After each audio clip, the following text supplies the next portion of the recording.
Grand Enchanter Fiona? Leader of the Mage Rebellion. Consider this an invitation to Redcliffe. Come, meet with the mages. An alliance could help us both, after all. What has brought you to Redcliffe? We're here because of your invitation back in Val Royeaux. You must be mistaken. I haven't been to Val Royeaux since before the Conclave. The Free Mages have already pledged themselves to the service of the Tevinter Imperium, agents of the Inquisition. Allow me to introduce Magister Girion Alexius. Who are you? Getting ahead of myself again, I see. Dorian of House Parvus. To reach Redcliffe, before the Inquisition, Alexius distorted time itself. He arranged it so he could arrive here just after the Divine died. My father's joined a cult, Tevinter Supremacists. They call themselves Venatori. But whenever you're ready to deal with him, I want to be there. I'll be in touch.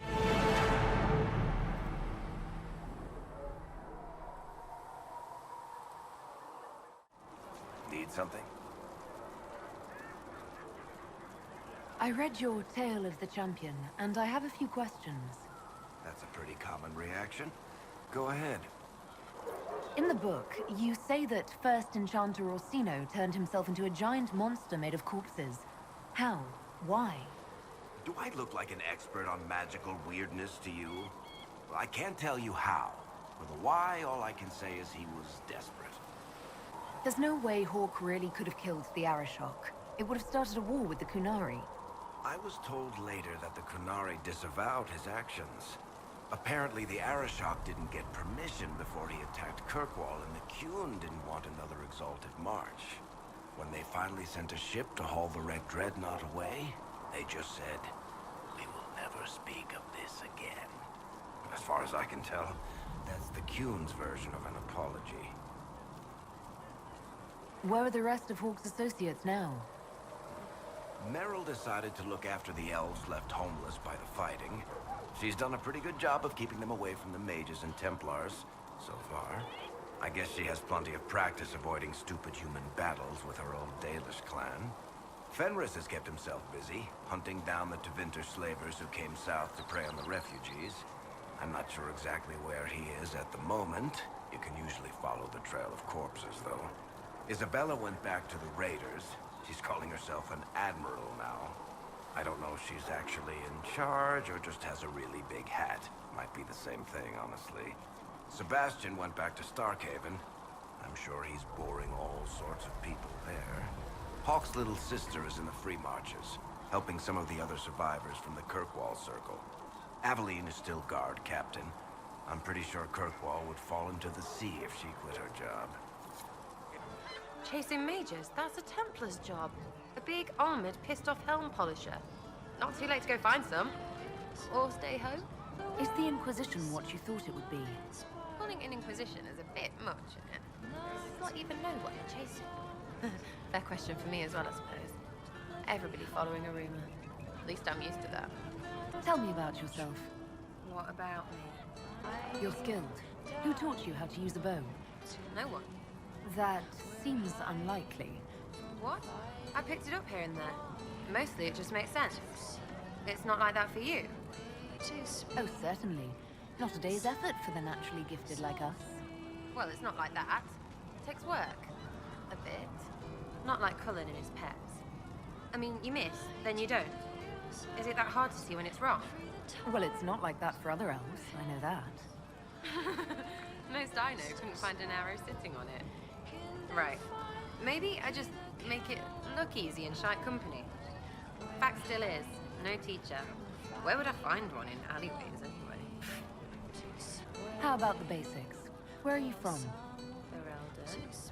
I got that from the accent. Where in Ferelden? All over? Okay, fine. Denerim for a bit. South, north, wherever I want. Oh, you're from wherever. I'm from north wherever. What? North wherever. Oh, we had fun on street and or in local tavern. Oh, hardy ha. Oh, funny you. It's complicated. I don't like complicated. Let's leave it at that. Maybe. I'm just interested in talking to an elf like me. Don't think so. Why not? Well, maybe you're alright, but most elves are too... elfy. Like that Solus, right? Never be as good as we were. Well, who's we? I'm just fine. There's a lot of tradition there. Should it just be thrown away? Your great-grandfather's dead. Why aren't you dead? You're throwing away tradition.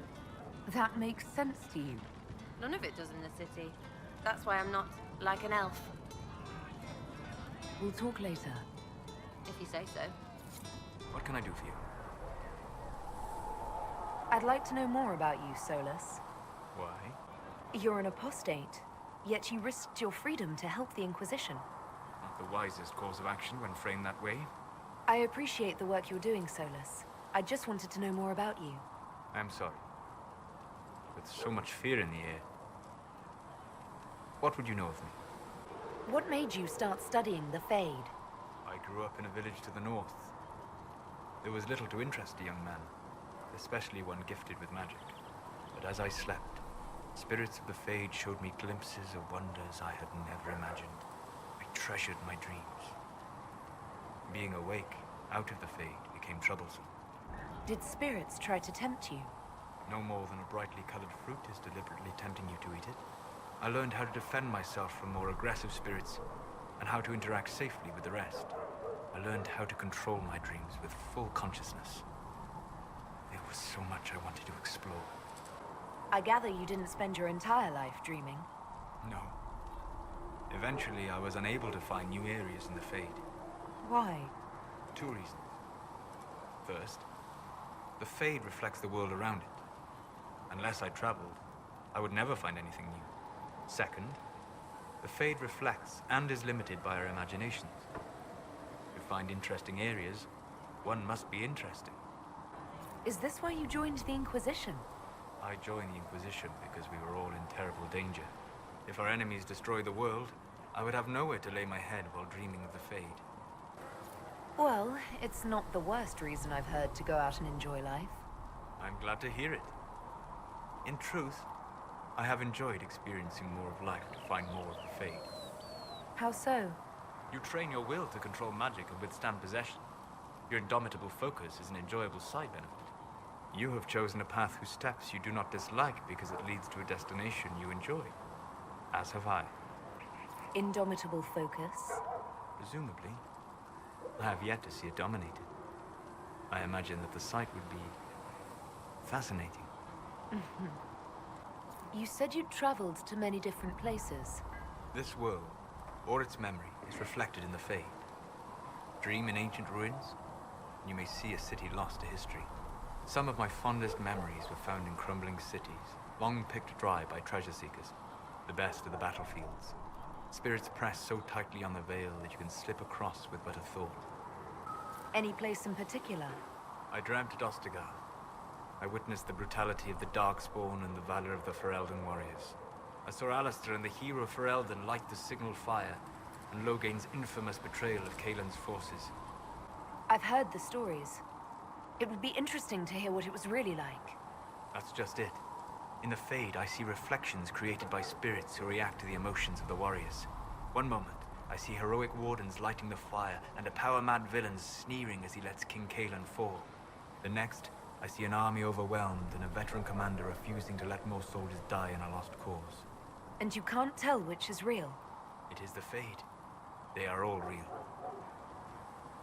Have you always traveled and studied alone? Not at all. I have built many lasting friendships. Spirits of wisdom, possessed of ancient knowledge, happy to share what they had seen. Spirits of purpose helped me search. Even wisps, curious and playful, would point out treasures I might have missed. I don't know of any spirits by those names. They rarely seek this world. When they do, their natures do not often survive exposure to the people they encounter. Wisdom and purpose are too easily twisted to pride and desire. You're saying that you became friends with Pride and Desire demons? They were not demons for me. Meaning? The Fade reflects the minds of the living. If you expect a spirit of wisdom to be a pride demon, it will adapt. And if your mind is free of corrupting influences, if you understand the nature of the spirit, they can be fast friends. I'm impressed that you could become friends with spirits. Anyone who can dream has the potential. Few ever try. My friends comforted me in grief and shared my joy. Yet, because they exist without form, as we understand it, the Chantry declares that spirits are not truly people. Is Cassandra defined by her cheekbones and not her faith? Varric by his chest hair and not his wit? You have an interesting way of looking at the world, Solus. I try. And that isn't quite an answer. I look forward to helping you make new friends. That should be... well... That isn't quite an answer either. We'll talk later. Goodbye. It seems Blackwall knows nothing about the disappearance of the Grey Wardens. It's a disappointment. I am, however, glad that he is with us, even if he was not what I expected. He seems to be a good man, and his experience will be an asset to the Inquisition. As for the other Wardens, I suppose we will have to keep looking. Let's talk about you. Me? Bards tell tales. I bet you tell some good ones. There are plenty of tales in the library. Perhaps you should look for them there. What did you do before you worked for the Divine? I was a bard, an Orlesian spy for many years. For a time I also served a small cloister in Lothering. After the Blight, the Divine called on me to oversee her personal network. Can you teach me to be a bard? Being a bard is so much more than being a spy. It involves a keen understanding of politics, the ebb and flow of influence, the great game. The Bard's is an intricate dance where a smile can be sharper than any dagger. The best way to learn is to immerse yourself in it. Perhaps when this is all over, I'll teach you. You seem to know Josephine quite well. I met her a long time ago, but we didn't become good friends until years later. After the Blight, in fact. I'd just returned to Val Royeaux, and she welcomed me back by throwing a diplomatic ball. She was the Antivan ambassador at the time, you see. The ball was... all right. Too many politicians. At midnight, Josie and I left to find a real party. We've been friends ever since. What do you consider a real party? It's not a real party until someone's small clothes are pinned to a chantry board. And that's all I'm saying about it. We can continue this conversation later. You know where I am. Yes? I'd like to know more about you, Madame Vivienne. Whatever would you like to know? Your accent's not Orlesian. Where exactly are you from? I am from the Circle, my dear. One's country of origin rarely matters there. But if you must know, I was born in Wycombe in the Free Marches. I was sent to the Ostwick Circle, but I transferred to Mont-Simar while still an apprentice. I'm curious how a circle mage winds up a courtier. Nobody winds up at court, my dear. It takes a great deal of effort to arrive there. I caught the eye of Duke Bastien de Ghislaine, an advantageous connection that opened doors. When the position of Enchanter to the Imperial Court became vacant, I was able to secure it. You're married to the Duke de Ghislaine? Of course not, my dear. Don't be ridiculous. Marriage is the business of alliance and inheritance. I'm Bastien's mistress. And what does the Duchess de Ghislaine think of this arrangement? We got along quite well. Duchess Nicoline and I used to host musical salons together. She was a great patron of the arts. She passed away from a fever a few years ago, the poor dear. What duties does a court enchanter have? I am tasked with providing assistance to the Empress on arcane matters. Most of my predecessors restricted this to lighting lamps and doing parlor tricks. In such troubled times as these, however, I provide political advice to Her Majesty on the subject of the Mage Rebellion. How do you and Leliana know each other? We moved through similar circles in Orlais. I believe we actually met in Val Royeaux. Leliana was quite an accomplished player of the game by then. What exactly do you mean when you say the game? Forgive me. The game refers to the slow duels of influence among the noble and powerful of Orlais. It's a rather light-hearted name for the matter, but Orlesians are fond of playful touches. What business are the Montiliers in exactly? We began as merchants. My ancestors founded the first trade routes to Rivain. We once sent entire fleets across the Waking Sea. But not anymore. No. These days, our vessels are a touch more modest. What did you do before coming here? I had the great honor of serving Antiva's crown as ambassador to Orlais. I'm also first in line to become the head of House Montilyet, though my siblings attend to our mercantile affairs. How strong are your past loyalties? I would never have given up my position if I did not intend to fully commit to the Inquisition. We cannot fall back on borders. Antiva is as threatened as any country by the rebellions. If anything, the alliances I forged there may help our current cause. Do you think the Inquisition will continue after we seal the breach? If we prove ourselves by healing the breach, people may turn to us for other things. Protection, counsel, justice. The Inquisition offered these once to those in need. Tell me, do you believe I was saved by Andraste at the Temple of Sacred Ashes? I should much like to believe so, Your Worship. The miracles Andraste performed were so long ago, they're difficult to picture. If it were truly her and the Fate who saved you... Well, in any case, many already believe you walk in the Maker's light. Let's speak later. Farewell. We don't have the manpower to take the castle. Either we find another way in, or give up this nonsense and go and get the Templars. Redcliffe is in the hands of a Magister. This cannot be allowed to stand. The letter from Alexius asked for the Herald of Andraste by name. It's an obvious trap. Isn't that kind of him? What does Alexius say about me? He's so complimentary that we are certain he wants to kill you. Not this again. Redcliffe Castle is one of the most defensible fortresses in Ferelden. It has repelled thousands of assaults. If you go in there, you'll die. And we'll lose the only means we have of closing these rifts. I won't allow it. And if we don't even try to meet Alexius, we lose the mages and leave a hostile foreign power on our doorstep. Even if we could assault the keep, it would be for naught. An Orlesian Inquisition's army marching into Ferelden would provoke a war. Our hands are tied. The Magister... has outplayed us. We can't just give up. There has to be something we can do. We cannot accept defeat now. There must be a solution. Where is the Isle of Redcliffe? I'm sure he'd help us get his castle back. After he was displaced, Arl Tegan rode straight for Dunnerim to petition the Crown for help. I doubt he'll want our assistance once the Ferelden army lays siege to his castle. Wait. There is a secret passage into the castle, an escape route for the family. It's too narrow for our troops, but we could send agents through. Too risky. Those agents will be discovered well before they reach the Magister. That's why we need a distraction. Perhaps the envoy Alexius wants so badly. While they're focused on Llewellyn, we break the Magister's defenses. It could work, but it's a huge risk. Fortunately, you'll have help. This man says he has information about the Magister and his methods, Commander. Your spies will never get past Alexius's magic without my help. So if you're going after him, I'm coming along. The plan puts you in the most danger. We can't in good conscience order you to do this. We can still go after the Templars if you'd rather not play the bait. It's up to you.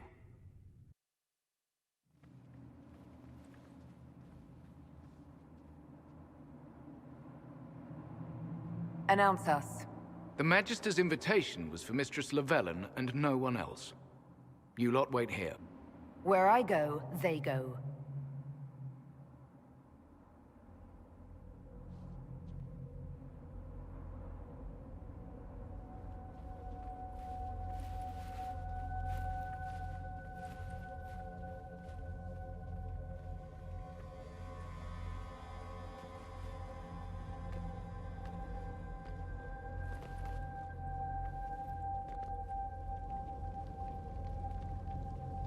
My Lord Magister, the agents of the Inquisition have arrived.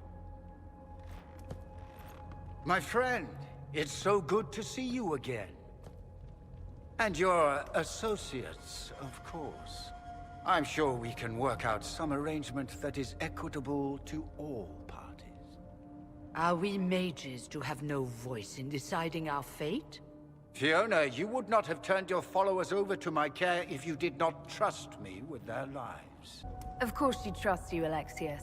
I'm sure lots of people put their lives in your hands. You have one of those faces. Yes, the Magisterium tells me that so often. Shall we begin our talks?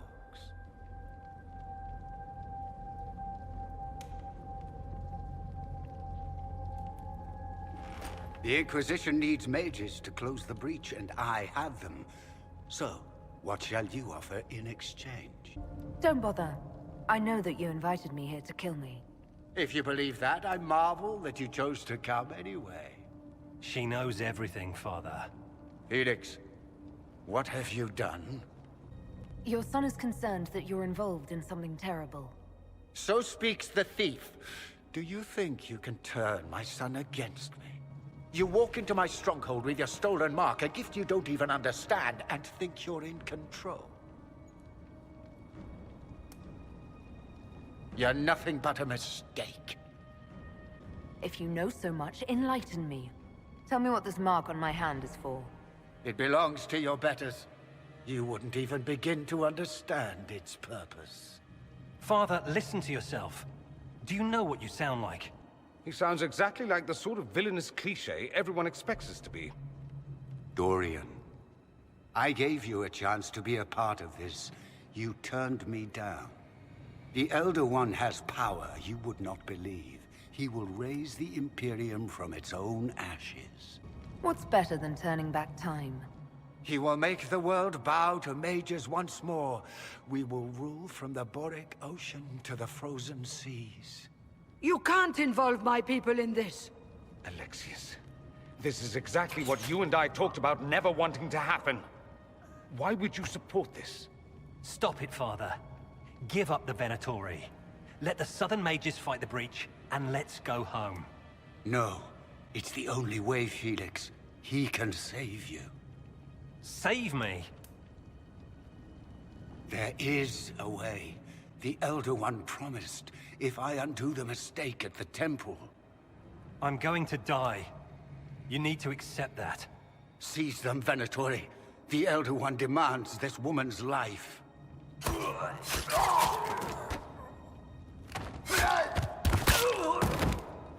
Your men are dead, Alexius. You are a mistake. You should never have existed.